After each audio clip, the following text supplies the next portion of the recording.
भगवान श्री चैतन्य महाप्रभु के इस जागतिक जगत में पिता थे श्री जगन्नाथ मिश्र और माता का नाम था सची देवी। और सची देवी के पिताजी थे नीलांबर चक्रवर्ती, जो बहुत बड़े प्रसिद्ध विद्वान ज्योतिष भी थे। और हम देखते हैं माता सची की 8 पुत्रियां हुई और एक के बाद एक सारी मर गई। और फिर उनका एक पुत्र हुआ जिसका नाम रखा गया विश्वरूप। और विश्वरूप जब 10 वर्ष के हो गए तो माता सची ने और एक बालक को गर्भ धारण किया। और ये बालक जब 9 महीने पूरे हो गए तब भी जन्म नहीं ले रहे थे, माँ के गर्भ से बाहर नहीं आ रहे थे। सारे लोग चिंतित हो गए, क्यों ये बालक जन्म नहीं ले रहे हैं, बाहर नहीं आ रहे हैं माँ के गर्भ से। और तब नीलांबर चक्रवर्ती महाशय ने बतलाया गणना करके कि यह बालक पवित्र समय का इंतजार कर रहा है और पवित्र समय पर इनका जन्म होगा, प्राकट्य होगा। तो लोग पवित्र समय का प्रतीक्षा करने लगे। श्री कृष्ण जन्माष्टमी का समय आया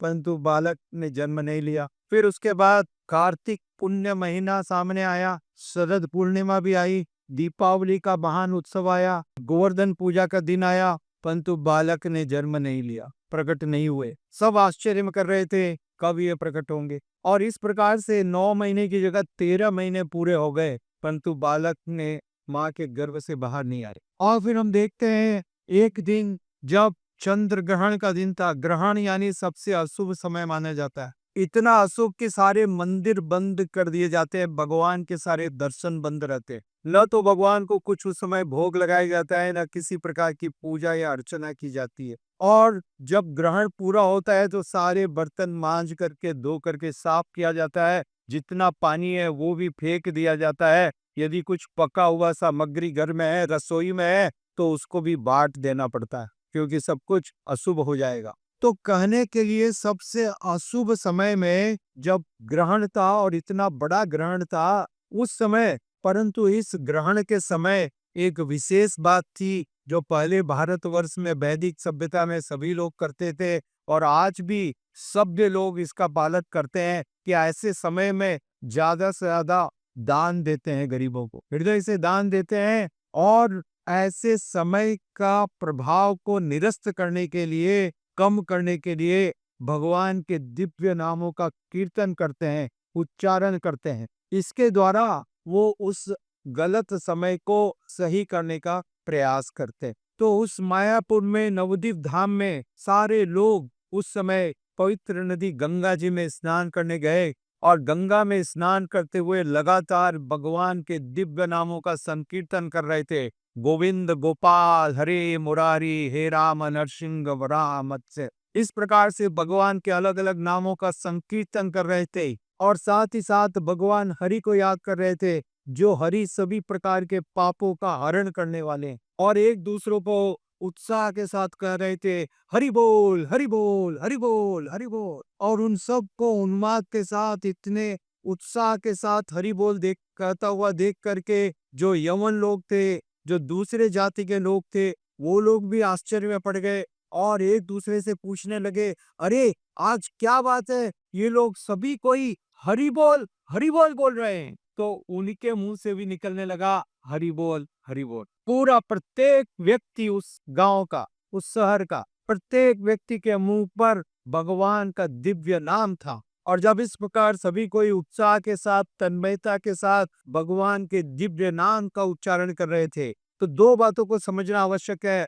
शास्त्र का निदर्शन है कि भगवान का जो नाम है भगवान से अलग नहीं है। नाम नामी में भेद न कोई, कीजिए कृपा मुरारी। मधुर नाम अवतार तुम्हारा, दीन जनन का आधारा। तो ये जो भगवान का नाम है, मधुर नाम, जगत आसी और मधुर नाम, तो ये जो भगवान का दिव्य नाम है भगवान से अलग नहीं है, दोनों एक हैं, दोनों में कोई भेद नहीं है। और साथ ही साथ हम देखते हैं शास्त्रों का निदर्शन है, ओम पवित्रम अपवित्रम वा सर्वावस्थांगतोऽपि वा यस्मरेत् पुंडरीकाक्षं स भाया अंतरम सुजी।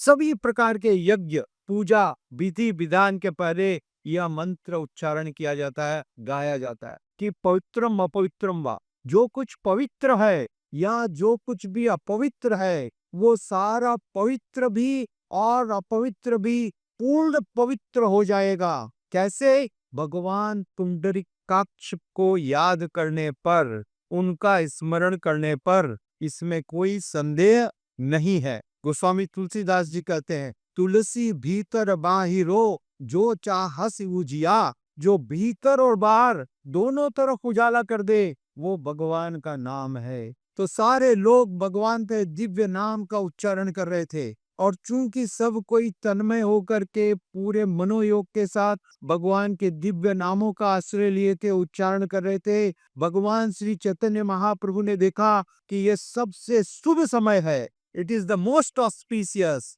सबसे पवित्र और सबसे शुभ यही घड़ी है। तो याद रखिए, घर के बाहर शुभ और लाभ लिख देने से कोई शुभ होने वाला नहीं है और कोई लाभ मिलने वाला नहीं है। यदि सचमुच में आप घर में शुभ चाहते हो, तो भगवान के दिव्य नामों का कीर्तन करना प्रारंभ करो। कलयुग में यही प्रमाणिक पद्धति है। कलो तदहरि कीर्तना। कलयुग में एकमात्र धर्म है भगवान के दिव्य नामों का संकीर्तन। हरे कृष्णा कृष्णा कृष्णा हरे हरे, हरे राम राम राम हरे हरे। और भगवान श्री चैतन्य महाप्रभु ने स्वयं इसको प्रमाणित किया। नीलांबर चक्रवर्ती जी की जो भविष्यवाणी थी कि अत्यंत शुभ मुहूर्त में ये बालक जन्म लेंगे, और यह वो अत्यंत शुभ घड़ी थी। शुभ घड़ी इसलिए थी कि लोग भगवान के दिव्य नामों का संकीर्तन कर रहे थे। जब भी संकीर्तन, जहां भी संकीर्तन हो, वही शुभ है, अन्यथा सब कुछ अशुभ है। सब कुछ अशुभ है, सारा शुभ भी अशुभ माना जाएगा बिना भगवान के दिव्य नाम संकीर्तन के। यह है कलयुग का एकमात्र धर्म। और भगवान श्री चैतन्य महाप्रभु ने स्वयं आविर्भाव होकर के इस बात को प्रमाणित किया कि जब भगवान को याद किया जाए, इसलिए भगवान ने बताया नारद मुनि को, ना हम तिष्ठामि वैकुंठे, मैं वैकुंठ में नहीं रहता हूँ, ना तो योगियों के हृदय में रहता हूँ। योगिनाम हृदय यत्र गायन्ति मद भक्ता, जहां पर मेरे भक्त जन, मेरे भक्त प्रेम पूर्वक श्रद्धा के साथ मेरे नामों का संकीर्तन करते हैं, यत्र गायन्ति मद भक्ता तत्र तिष्ठामि नारद, उस स्थान पे मैं अवश्य रहता हूँ। इसमें किसी प्रकार का कोई संदेह नहीं है। तो इस बात को स्वीकार करें, भगवान चैतन्य महाप्रभु ने प्रमाणित कर दिया स्वयं उस समय आविर्भाव होकर के, प्राकट्य लेकर के, कि सबसे शुभ घड़ी वही है जब सारे लोग प्रेम पूर्वक भगवान के दिव्य नामों का कीर्तन करें। और भगवान श्री चैतन्य महाप्रभु की पूजा का विधान यही नाम संकीर्तन है। सभी जो भगवान के अलग अलग अवतार हैं, उनकी पूजा का अलग अलग प्रकार का विधान है। अलग अलग देवताओं की अलग अलग प्रकार की पूजा का विधान होता है। उदाहरण के तौर पे जगन्नाथपुरी में भगवान जगन्नाथ जी की पूजा का विधान है। वहां पर भगवान को अन्न का भोग लगाया जाता है, 56 भोग लगाया जाता है, खाजा का विशेष भोग लगाया जाता है।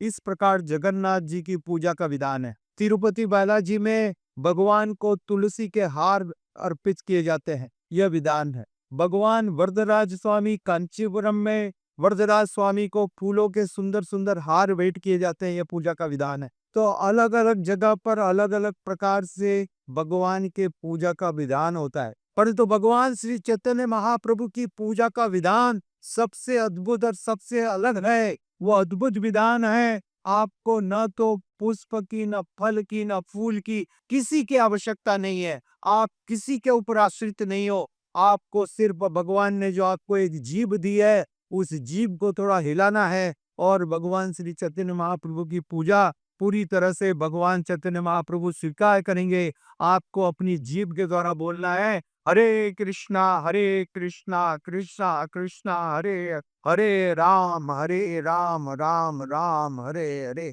यह भगवान श्री चैतन्य महाप्रभु की पूजा का विधान है। यज्ञ संकीर्तन प्रयजन्ते ही सुमेधसा, भगवान चैतन्य महाप्रभु की पूजा इस नाम संकीर्तन यज्ञ के द्वारा की जाती है। यह है कलयुग का धर्म। इसका प्रवर्तन किया भगवान श्री चैतन्य महाप्रभु ने, और उनके इस इच्छा को पूरी तरह से रूप दिया कृष्ण कृपा मूर्ति श्री भक्तिवेदांत स्वामी प्रभुपाद जी ने, जिन्होंने भगवान चैतन्य महाप्रभु के इस आदेश को शिरोधार्य करके पूरे संसार में, सभी देशों में इस हरिनाम संकीर्तन को लेके गए और सभी लोगों को प्रेरित किया। और इस प्रभाव से बड़े से बड़े पापी, दुराचारी ऐसे लोग भी भगवान के दिव्य नामों का कीर्तन करके इतने महान साधु के रूप में परिणित हो। इसलिए एक बात को याद रखिए, शास्त्र में बताया गया, मुची हाय सुची हाय जय हरि भजे। यदि कोई बहुत निम्न परिवार में भी जन्मा हो, फिर भी वो महान हो जाएगा,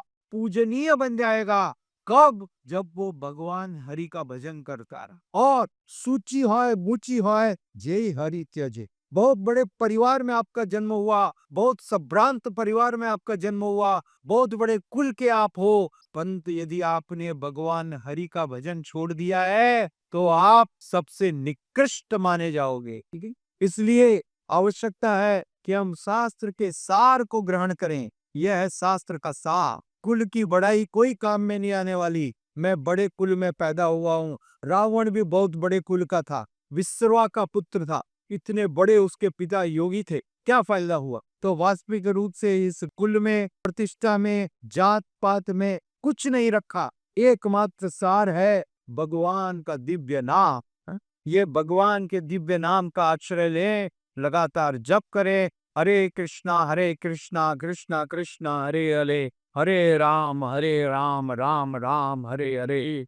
और चैतन्य महाप्रभु आपके घर को छोड़ के कहीं नहीं जाएंगे, आपके हृदय को छोड़ के कहीं नहीं जाएंगे। हरे कृष्णा। धन्यवाद। श्रील प्रभुपाद की जय।